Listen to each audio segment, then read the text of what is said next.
Chackochan പഞ്ചിൽ തിയേറ്റർക്കാർ രക്ഷപ്പെട്ടിരിക്കുന്നു. Officer on duty എന്ന ചിത്രത്തിൻ്റെ 7 ദിവസത്തെ ടോട്ടൽ കേരള വേൾഡ് വൈഡ് കളക്ഷനെ കുറിച്ചാണ് നമ്മൾ ഈ ഒരു വീഡിയോയിലൂടെ സംസാരിക്കാൻ വേണ്ടി പോകുന്നത്. അതിലേക്ക് വരാം. അതിന് മുന്നേ മൂവി പ്ലസ് മീഡിയ എന്ന് പറയുന്നത് നമ്മുടെ ചാനൽ ആദ്യമായിട്ട് കാണുന്നവരാണെങ്കിൽ സബ്സ്ക്രൈബ് ചെയ്യുക. ഇന്നലെ ശിവരാത്രി ആയിരുന്നു, ഓഫ് ഡേ ആയിരുന്നു. അതുകൊണ്ട് തന്നെ കേരളത്തിൽ നിന്നും 2 കോടിക്ക് മുകളിലുള്ള കളക്ഷനാണ് 7ാമത്തെ ദിവസം ബുധനാഴ്ച കേരള ബോക്സ് ഓഫീസിൽ നിന്നും ചിത്രം നേടിയിരിക്കുന്നത്. 7 ദിവസത്തെ ചിത്രത്തിൻ്റെ ടോട്ടൽ കേരള കളക്ഷൻ മാത്രം 14,25,00,000 മുകളിലേക്ക് എത്തപ്പെട്ടു. ഒരു ചാക്കോച്ചൻ ചിത്രം കേരളത്തിൽ നിന്നും നേടുന്ന ഏറ്റവും ഉയർന്ന കളക്ഷൻ ഓഫീസർ ഓൺ ഡ്യൂട്ടി എന്ന ചിത്രം തൻ്റെ പേരിൽ കുറിക്കുമെന്നുള്ള കാര്യം ഏകദേശം വ്യക്തമായി കഴിഞ്ഞിരിക്കുന്നു. മാർച്ച് 27-ാം തീയതി എമ്പുരാൻ മൂവി തിയേറ്ററിൽ എത്തുന്നത് വരെ സിനിമയ്ക്ക് വലിയൊരു ക്ലാസ് റിലീസ് കേരളത്തിലില്ല. ചിത്രം എന്തായാലും വേൾഡ് വൈഡ് ബോക്സ് ഓഫീസിൽ നിന്നും 50 കോടി നേടുമെന്നുള്ള കാര്യവും ചിത്രവും വ്യക്തമായിരിക്കുന്നു. ഇപ്പോൾ സിനിമയുടെ 7 ദിവസത്തെ ടോട്ടൽ വേൾഡ് വൈഡ് കളക്ഷൻ 28 കോടിയോളം ആയിട്ടുണ്ട് എന്നുള്ള റിപ്പോർട്ടാണ് വരുന്നത്. ട്രാക്കേഴ്സിൻ്റെ കറക്റ്റ് കളക്ഷൻ ഫിഗർ കാര്യങ്ങളെല്ലാം വരും ദിവസങ്ങളിൽ നമുക്ക് പ്രതീക്ഷിക്കാം. അടിപൊളിയായിട്ട് തന്നെയാണ് ബോക്സ് ഓഫീസിൽ വേൾഡ് വൈഡ് ആയിട്ട് ഓഫീസർ ഓൺ ഡ്യൂട്ടി എന്ന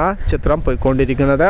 മലയാള സിനിമയ്ക്ക് വീണ് കിട്ടിയ ഒരു ഊർജ്ജം തന്നെയാണ് ഈ ഒരു ഫെബ്രുവരി മാസത്തിൽ ഓഫീസർ ഓൺ ഡ്യൂട്ടി. തിയേറ്ററുകാരുടെ രക്ഷകനായി ചാക്കോച്ചനും ഓഫീസർ ഓൺ ഡ്യൂട്ടി എന്ന ചിത്രവും അങ്ങനെ വേണമെങ്കിൽ പറയാം.